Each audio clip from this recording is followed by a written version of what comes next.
Amados, abramos a Escritura Sagrada em Gênesis, capítulo 35. Gênesis, capítulo 35. Nós seguiremos, irmãos, a exposição sequencial do livro de Gênesis, sendo hoje o primeiro domingo do mês. É o domingo da exposição desse livro. E avançaremos pelos versículos 10, 11 e 12. Gênesis, capítulo 35, versículos 10 a 12.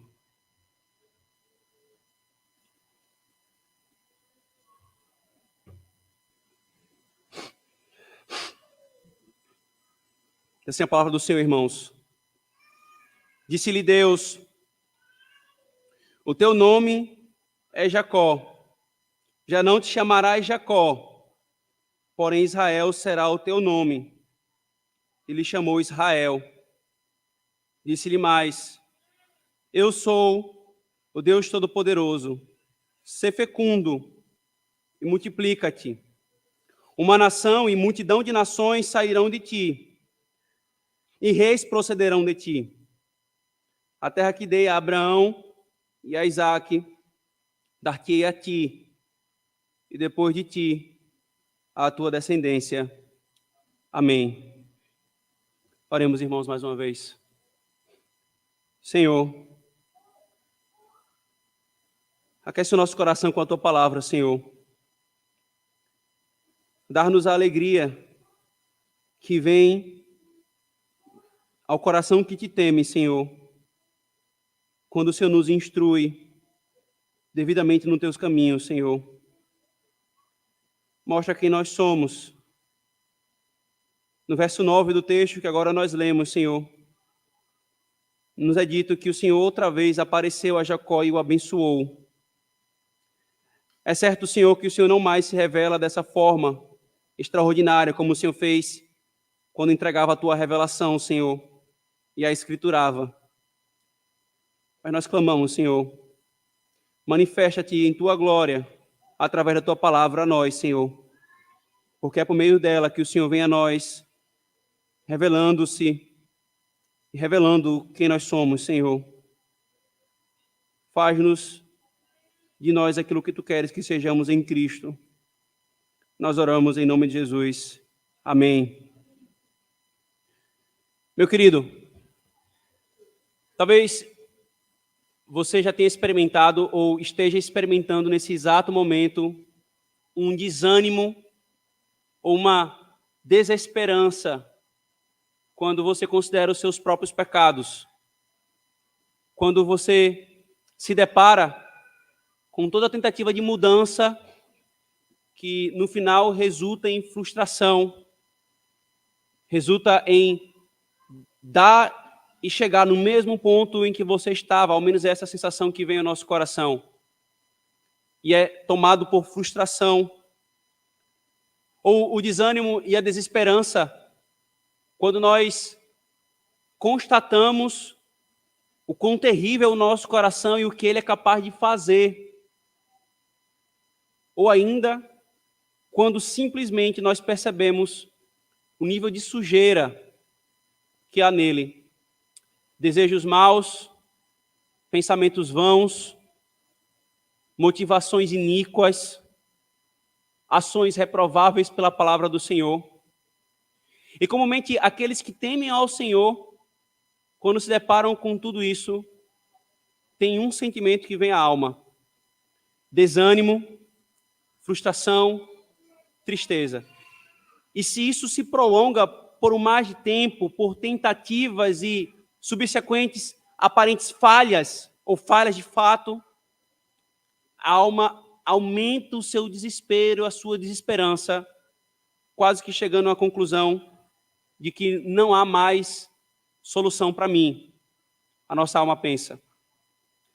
Aqui, irmãos, a narrativa nos mostra um pouco sobre isso, sobre essa realidade que passa no nosso coração, mas ela não nos mostra no sentido do começo do desânimo. Ela nos leva, irmãos, para o final, ou, melhor dizendo, para um tempo após a nossa caminhada com o Senhor. Nós estamos aqui, irmãos, diante de um momento da vida de Jacó, mais uma porção que nós temos caminhado e considerado no livro de Gênesis, em que ele estava saindo da casa do seu sogro, ele se estabeleceu em uma região, seus filhos provocaram os povos daquela região, ele teve que sair dali sob a ordem do Senhor, ele exerceu fé, ele confiou no Senhor, ele levantou o altar ao Senhor, ele santificou a sua família, ele purificou a sua família, ele reformou ela. E então, quando ele chega no local que o Senhor havia ordenado, o Senhor vai se manifestar a ele mais uma vez e o abençoa. E então vem o texto que nós lemos, irmãos. Disse-lhe Deus, o teu nome é Jacó, já não te chamarás Jacó, porém Israel será o teu nome. E lhe chamou Israel. O que o Senhor vai nos ensinar, irmãos, nesse texto, nessa noite? O que Ele quer que nós aprendamos hoje, irmãos, a partir da sua palavra? O Senhor quer nos ensinar, irmãos, que pelo seu pacto e pelas suas promessas em Cristo, Deus poderosamente muda o nosso nome. Isto é, Ele nos transforma. Eu vou repetir, irmãos. O Senhor vai nos ensinar nessa porção da sua palavra, queridos, que pelo seu pacto e pelas suas promessas em Cristo, Deus poderosamente muda o nosso nome. Isto é, Ele nos transforma. Ele nos transforma. Por isso, irmãos, primeiramente consideremos isso. Deus poderosamente muda o nosso nome. Ele nos transforma. Veja mais uma vez o versículo 10. Disse-lhe Deus, o teu nome é Jacó, já não te chamarás Jacó, porém Israel será o teu nome, e lhe chamou Israel. Disse-lhe mais, eu sou o Deus Todo-Poderoso. Todo-Poderoso. No domingo passado, irmãos, quando o reverendo Rodrigo Broto esteve conosco, ele expôs o Salmo 8. E o Salmo 8 começa falando o quão magnificente, o quão magnífico é o nome do Senhor em toda a terra. E aí o pastor Rodrigo Broto ele fez uma excelente explicação, uma excelente introdução de um conceito básico que a igreja já foi instruída e deve ter isso com muita clareza. Deus se revela por meio dos seus nomes. Isso é um fato. Mas há uma coisa que ele faz uso em toda a Escritura Sagrada, que é um outro fato associado ao nome. O nome de alguém expressa o seu ser e a sua natureza. O nome de alguém expressa aquilo que ele é. Por meio de um nome, uma pessoa se faz conhecida. E, em especial, por meio do seu nome, Deus se faz conhecido. Então, se Deus ele muda o nome de alguém, irmãos, isso não é uma coisa de pouco significado. Isso é algo que possui profundo significado. E dentre vários significados que podem ser destacados, aqui está um, irmãos. Isso significa transformação. E se você parar para pensar, ele fez isso com inúmeros daqueles que fizeram parte do seu povo. Ele chamou Abrão da idolatria. E depois passou a chamá-lo de Abraão. Ele deu o nome de Isaac. Ele então chama Jacó e muda-lhe o nome para Israel. Ele faz a mesma coisa com Pedro, cujo nome era Simão. Então ele acrescenta o nome pelo qual ele passa a ser conhecido Simão Pedro. E assim, irmãos, o Senhor faz com o número do seu povo. Ao ponto de da Escritura Sagrada em Apocalipse falar acerca do novo nome que cada um daqueles que creem nele receberão no último dia. O nome e a pessoa estão intimamente ligados. O nome revela a pessoa. O nome expressa a natureza daquela pessoa que possui aquele nome. Deus já havia, irmãos, introduzido a mudança do nome de Jacó. Lá em Gênesis, capítulo 32, lembremos da batalha do Vale de Jaboque, quando Jacó luta com uma manifestação, uma teofania do Senhor. E foi dito o seguinte, então, Gênesis 32, verso 28.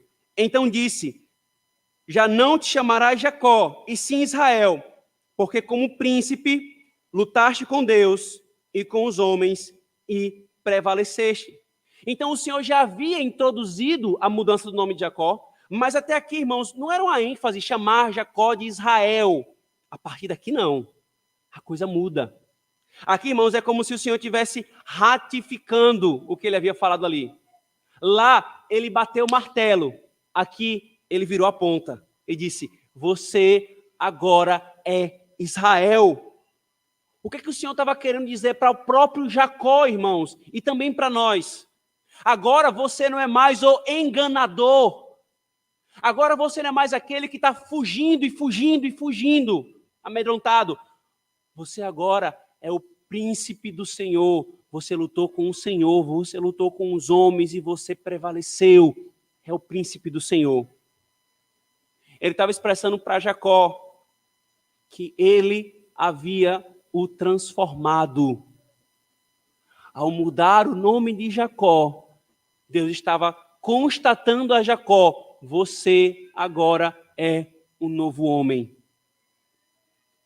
Jacó, enganador era o seu nome, mas agora você é Israel, o príncipe do Senhor. Quem diria, irmãos? Quem diria que Jacó, aquele enganador miserável, agora seria chamado de príncipe do Senhor? Quem diria, irmãos? Olhar para a história daquele rapaz mimado, disposto a fazer o que pudesse fazer para atingir os seus objetivos. Enganador era o seu nome, é próprio dele. Mas agora ele é chamado de Israel, de enganador a príncipe. Quem diria? Mas foi o Senhor, irmãos, que fez isso em Jacó. Ano após ano, aflição após aflição, provação após provação, ele foi tirando cada vez mais Jacó e moldando Israel. Ele foi tirando o enganador e vestindo o príncipe. Cada momento doloroso da vida de Jacó, cada situação, cada humilhação pelos seus próprios pecados, irmãos, estava sendo instrumento do Senhor para moldar Jacó e fazer aquilo que o Senhor queria dele. O próprio Jacó, irmãos, poderia olhar para si mesmo no início da caminhada, desistir e se desesperar. Que esperança há para um filho que engana o pai, cego? Que esperança há? Que esperança há para um homem que é bígamo?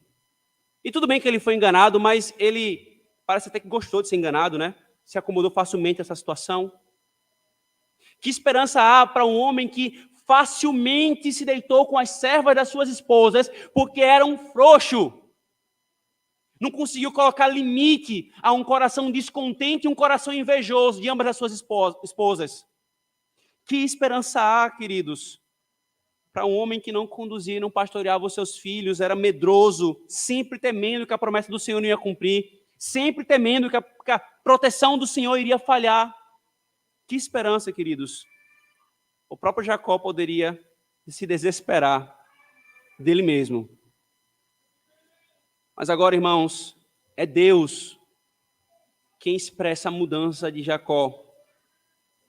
Talvez, querido, você seja exatamente como Jacó, meu irmão e minha irmã. Você olha para você, o que você é, e se desespera. Você perde todas as esperanças. Você não vê expectativa de mudança.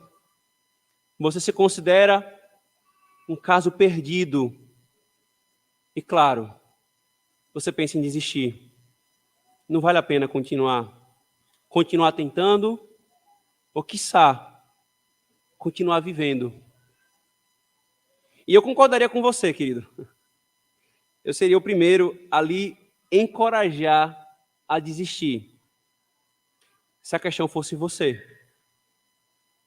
Mas a questão, irmãos, é que Deus atrelou a sua transformação como filho dele. Se você crê nele, ele atrelou a sua transformação à honra do nome dele.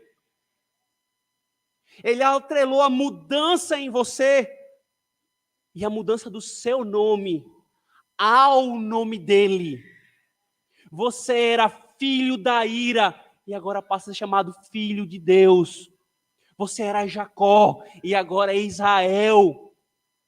Se a questão dependesse de você, e fosse você, eu não seria louco de lhe enganar com palavras frívolas dizendo: olhe para a força que há em você, você consegue, é só um momento. Não, não, não, isso é tolice. E é o que mais que o mundo faz, é o que mais o mundo faz, porque não tem Cristo. Nutre esperança de mudança com aquilo que não é esperança. Se a questão fosse eu e você, nós teríamos que ser honestos e admitir: desistamos, porque não tem para onde ir. Mas o Senhor atrelou a mudança do teu nome à honra do nome dele, à honra da obra dele, queridos. A questão é que Cristo fez o que fez para nos dar esperança de transformação. Ele fez o que fez, querido, exatamente porque eu e você não conseguiríamos mudar o nosso nome por nós mesmos. Porque eu e você não temos força. Queridos, tudo aquilo que nós constatamos sobre nós mesmos é o que é. Mas não é o que Ele quer que seja e o que Ele está trabalhando para ser. Jacó era o que Jacó era. Mas Deus estava moldando Jacó para ser Israel, o que Deus queria que ele fosse. O processo dói, irmãos, dói bastante. Às vezes até parece-nos imperceptível qualquer avanço e qualquer transformação. Mas, meu irmão, minha irmã, Ele está operando. E não sei o que estou dizendo não, querido. Ele prometeu, Filipenses capítulo 1, versículo 6, aquele que começou a boa obra em vós, ele vai terminar até o dia de Cristo. Ele prometeu. Ele não apenas prometeu, ele descreveu o processo. 2 Coríntios capítulo 4, versículo 4, porque contemplando a Cristo sem véu, estamos sendo transformados de glória em glória à imagem de Cristo. Ele não apenas prometeu e descreveu o processo, como ele também constatou. Efésios 4, versículo 20. Não foste assim que vocês aprenderam de Cristo. No tocante ao velho homem, despojando-se do velho homem, vocês estão sendo revestidos de novo homem. 1 Coríntios capítulo 6, versículo 11. Alguns de vocês foram adúlteros, ladrões, roubadores, mentirosos, efeminados. Tais foste alguns de vós. Mas ele vos lavou, ele vos justificou, ele vos santificou em o nome do Senhor. 2 Coríntios 5,17. Porque aquele que está em Cristo é nova criatura. Eis que as velhas coisas já passaram e tudo se fez novo. Ele, irmãos, prometeu. Ele disse que está fazendo. Veja, por exemplo, os mais santos homens que essa terra já viu. Olhe para os profetas e para os apóstolos, por exemplo. Olhe para Abraão. Veja Sansão. Veja Davi. Elias. Jonas. Jeremias. Veja Pedro. Veja o que a gente acabou de ler aqui no culto. Tiago e João. Veja Mateus e veja Paulo. O que é que todos esses homens têm em comum? O que é que todos têm em comum? Todos estavam carregados de pecado, ou possuíam fraquezas, ou cometeram graves pecados. Todos os que eu acabei de mencionar como exemplo. Mas o que é que todos também tinham em comum além disso, irmãos? Para todos e com todos, o Senhor não os entregou a eles mesmos. O Senhor os perseguiu com a sua graça. O Senhor os transformou, de forma que eles já não eram mais o mesmo do início da caminhada e da maneira como eles terminaram. Note o incrédulo Abraão, que para salvar a sua própria pele, mentiu várias vezes porque não creu que o Senhor iria cumprir a sua promessa. Que para dar um empurrãozinho, dar um jeitinho na promessa do Senhor, deitou-se com a sua escrava, pela proposta da sua esposa. O incrédulo Abraão foi trabalhado por esse Senhor e foi chamado de o pai da fé. Você consegue pensar isso? O incrédulo Abraão, pai da fé. Olha o soberbo, o lascivo e o prepotente Sansão. Não conseguia enxergar um palmo diante de si. Morreu cego, mas morreu vendo que apenas no Senhor há salvação. Olhe para o adúltero Davi, cobiçoso, se deitou com a mulher que não era sua, mas se tornou o grande emblema do tipo de Cristo.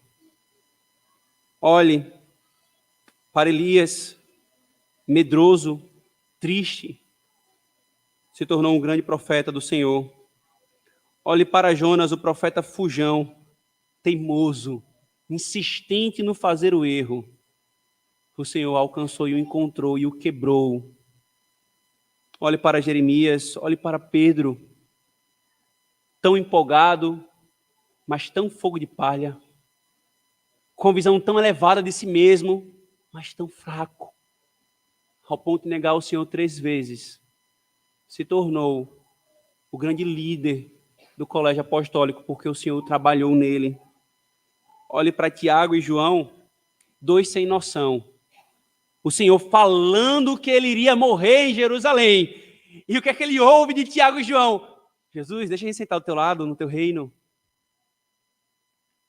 Se tornou o primeiro mártir, Tiago. E se tornou o apóstolo do amor, João. Olhe para Mateus, o ladrão.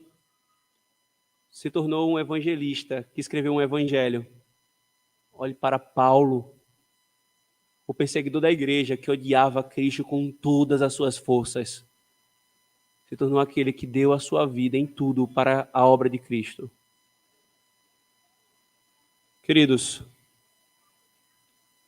considere que diante de todas essas mudanças, irmãos, o Senhor coloca um fato aqui diante de Jacó e diante de nós. Olha o que ele diz. Logo após falar da mudança do nome do Senhor.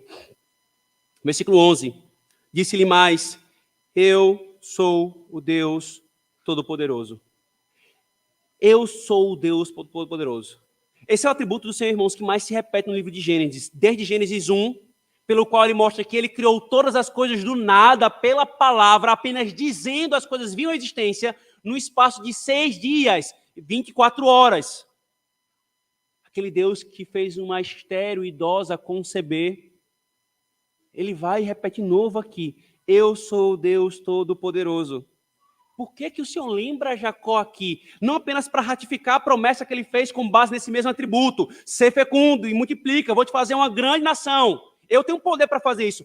Mas não apenas isso, irmãos. Chama-nos a atenção que ele lembra a Jacó desse atributo logo após de confirmar, eu te transformei.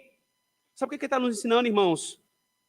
O Deus que criou o mundo do nada é o Deus Todo-Poderoso, que pode transformar o nosso coração, que pode transformar a nossa alma. Acaso, se ele criou o mundo a partir do nada, irmãos, pela palavra do poder no espaço de 6 dias, acaso ele não pode nos transformar? Abriríamos a boca para falar que é impossível a transformação, irmãos? Nós nos entregaríamos, irmãos, à blasfêmia de dizer que o Senhor não pode transformar pecadores? Eu estou falando a você,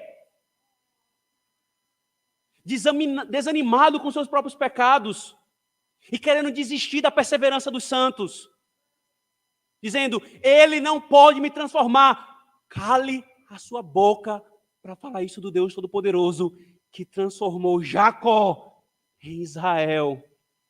Ele pode te transformar. Ele tem poder. Não blasfeme contra ele no seu coração. Ele evoca esse atributo exatamente aqui, irmãos, para dar base e razão dessa transformação, como se ele dissesse: Jacó, eu transformei o que você julgava intransformável, porque eu sou o Todo-Poderoso.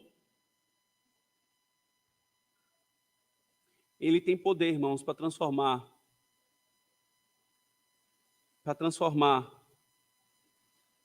o coração que se acha mais intransformável. Irmãos, não há coração duro que o Senhor não possa quebrar. Não há pecado que Cristo não possa vencer. Não há coração que o Espírito Santo não possa santificar. E, meu querido, eu não estou falando isso aqui da boca para fora nem de forma demagógica. Eu estou falando daquilo que a Escritura nos dá certeza. Daquilo que pode ser contemplado até mesmo com os olhos carnais. Do que Deus tem feito em inúmeros homens e mulheres que se entregam a Ele com fé. São alvo da sua obra. Por isso não desanime. De fato, em você só há motivo de desânimo. Eu sei bem o que é sentir isso, irmãos. Se frustrar e se perceber tão vil, tão mal. Mas, meu querido, essa obra não é minha ou sua. Essa obra não envolve a minha honra, nem a sua honra. Essa obra envolve a honra do nome do Senhor. Essa obra é dele. Ele prometeu. Ele vai fazer. Leve o tempo que levar. Doa o quanto doer. Que haja pedras no meio do caminho. Mas nós chegaremos lá. Não por nós ou pelo nosso braço forte. Por isso, crente, não se desespere. E logo após falar sobre o seu atributo todo-poderoso, ele vai e emenda com uma ordem que está associada ao seu pacto. Ser fecundo e multiplica-se. E é interessante, irmãos, porque ele reitera a mesma ordem que ele havia dado antes para Jacó. E o que é que ele nos ensina aqui com esse padrão, irmãos? Que a cada nova transformação, queridos, que ele opera em nós, o Senhor põe diante de nós, de novo, o padrão para que nós continuemos, irmãos, mirando esse padrão. Para que nós não desistamos, irmãos. Então, primeiro, queridos, o Senhor nos ensina aqui que o Senhor nos transforma poderosamente. Ou poderosamente Ele muda o nosso nome, irmãos. Mas a segunda coisa que nós aprendemos, irmãos, é que o Senhor faz isso por meio das suas promessas. E garante as transformações por causa do seu pacto, queridos. Se lhe falta encorajamento em perceber o que o Senhor fez com Jacó, e já deveria estar bem suprido, tá bom, irmãos? Mas o Senhor, Ele não simplesmente enche, Ele transborda da sua graça para conosco. Ele então vem em seguida, queridos, e reafirma a sua promessa para com Jacó. Por que que Ele transformou Jacó, irmãos? Por que que Ele fez o que fez com Jacó? Não foi por Jacó. Não havia nada digno nele. O alvo não era meramente Jacó. Olha o que ele repete aqui, versículo, por favor, 11, finalzinho do 11. Uma nação e multidão de nações sairão de ti, e reis procederão de ti. A terra que dei a Abraão e a Isaque, dar-te-ei a ti, e depois de ti a tua descendência. E Deus se retirou dele. Veja, ele está repetindo o que aqui, irmãos? Essa expressão aqui toda, ela é reiteradamente repetida no livro de Gênesis, nos termos de uma promessa. Por que que eu não te entreguei a ti mesmo, Jacó? Porque eu fiz uma promessa de te conduzir a uma terra. E lá o meu nome vai ser glorificado quando você chegar lá transformado. Eu fiz um pacto com você por meio de Cristo. Nenhuma das promessas do Senhor falham, irmãos. Nem sequer a possibilidade disso acontecer. Ele firmou isso em seu pacto conosco. E envolve o seu pacto com aqueles que creem no seu Filho, não entregá-los a eles mesmos e transformá-los. Eu sei que nós perdemos de vista isso muitas vezes, irmãos. Eu sei que parece que a vista turva e nós não conseguimos ver o que está adiante. É como se para nós agíssemos de forma tão tola, como se ao fechar as nuvens sobre nós de uma tempestade, nós simplesmente pensássemos, não existe mais sol. Mas não é isso. Ele vai fazer porque ele prometeu, irmãos. As promessas de Deus são o combustível para a nossa caminhada com ele. São a certeza e a garantia de que nós teremos algo nesta vida e na vida vindoura. Se o homem prometesse, isso não seria garantia alguma. Mas como é ele que prometeu e se vinculou ao seu pacto, isso é certeza, irmãos. O evangelho pode ser chamado muito bem, meramente, simplesmente de a promessa de Deus, a grande promessa de Deus. E qual é? Todo aquele que crê no meu filho e beijar o filho será salvo. É a grande promessa. O pacto da graça, irmãos, é essencialmente uma promessa. Por isso eu pergunto, crente, você está desanimado com a sua falta de conformação com a lei? Você olha para os mandamentos e olha para a sua vida e você constata o que é óbvio, que você quebrou a lei do Senhor. Deixa eu te dizer uma coisa. Não é para a lei que você deve olhar. Sim, olhe para ela apenas para você se humilhar ainda mais pelo seu pecado e chorar ainda mais por ele.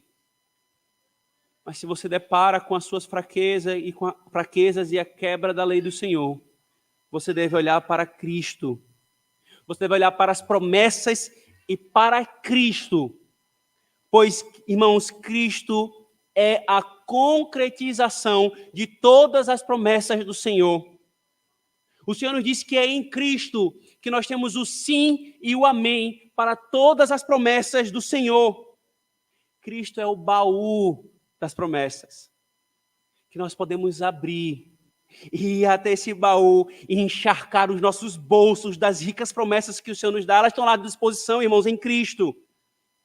Ele é a garantia de que as promessas serão cumpridas, porque Ele mesmo é a primícia do cumprimento dessas promessas.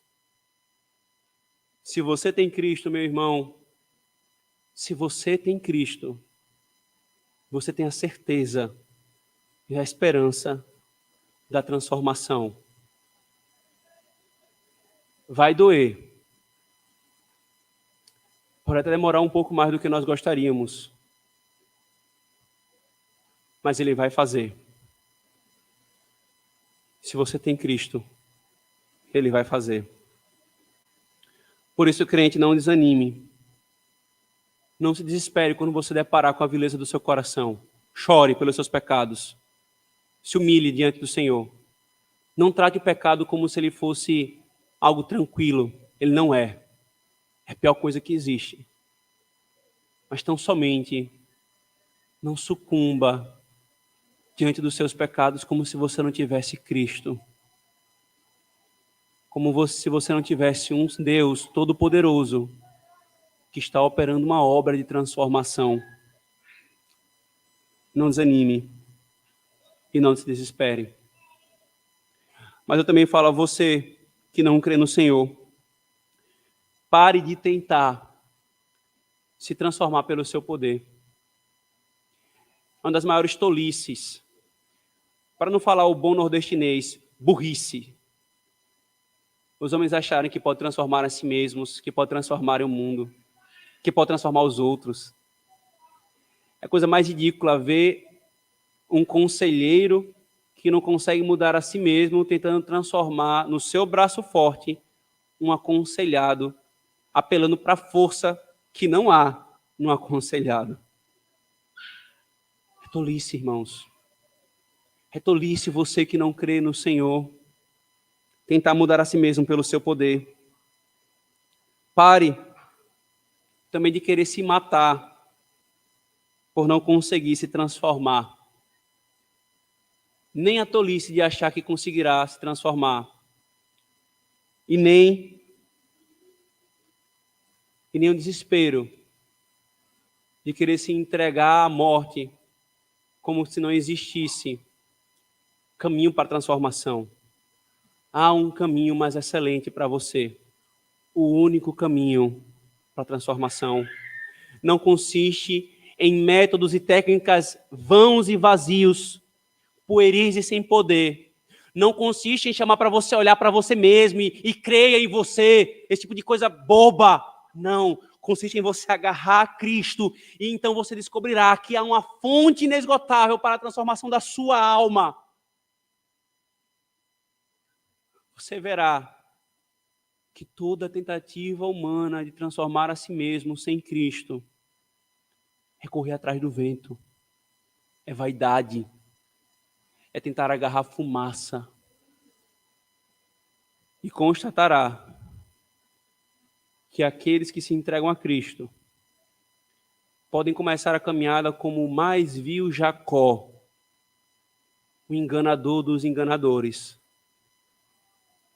Mas o Senhor vai tratar, o Senhor vai limpar, o Senhor vai quebrar, o Senhor vai remodelar.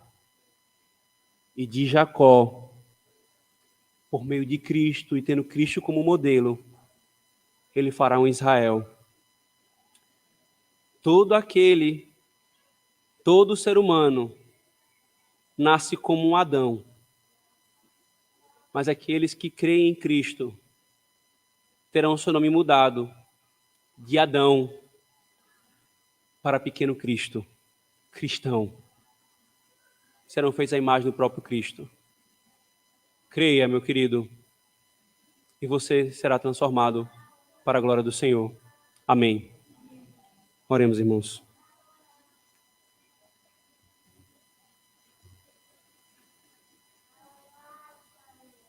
Senhor, nós te agradecemos, Senhor, por porções como essa na tua Escritura, que mostra-nos que o Senhor não nos entrega a nós mesmos, apesar de nós, Senhor, tão teimosos, tão obstinados, Senhor, tão relutantes em fazer a tua vontade. O Senhor não nos entrega a nós mesmos. E que podemos ser o mais vil Jacó, que pelo teu poder, porque tu és o Todo-Poderoso, o Senhor nos quebrará por causa das tuas promessas em Cristo Jesus. O Senhor nos transformará por causa do teu pacto, Senhor, e nos dará um novo nome. Ó Senhor, nós reconhecemos quanta tristeza, Senhor, quanto desânimo nos assola a alma quando nós nos deparamos com os nossos pecados, Senhor. Quando nós nos deparamos, Senhor, com as nossas incapacidades e frustrações de tentar fazer as coisas pelo nosso braço forte. Quando nós constatamos o quão vil nós somos, Senhor. E somos tentados à tristeza profunda. Somos tentados, Senhor, à desesperança. E tentados, Senhor, até mesmo à blasfêmia. De que o Senhor não é poderoso para nos transformar. Desacreditando da obra do teu Filho e do teu Evangelho. É por isso, Senhor, que nós pedimos perdão por todas as vezes que assim nós procedemos. E clamamos, Senhor, nos dá, Senhor, testemunhar a tua obra de transformação na vida uns dos outros, Senhor. Na nossa própria vida. Nós temos crido, Senhor, no teu Evangelho. Nós temos crido, Senhor, no teu Filho.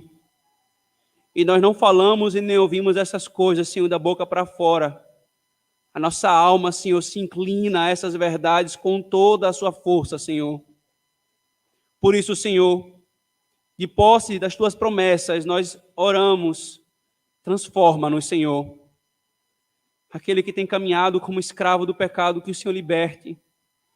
Aquele que tem tropeçado, que o Senhor sustente firme os pés, Senhor. Faz-nos perceber e constatar o teu poder, Senhor.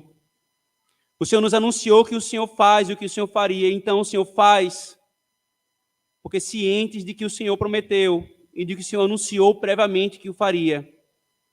Quando o Senhor fizer, o teu nome será glorificado em nossos lábios, Senhor, em nosso coração. Dar-nos, Senhor, transformação em nós mesmos. E de constatarmos isso. Dar-nos, Senhor, transformação uns nos outros. E nos dá alegria de, Senhor, ver transformando o nosso irmão, a nossa irmã. Ó Senhor, tem misericórdia de nós. Precisamos de Ti. No nome de Jesus nós oramos. Amém.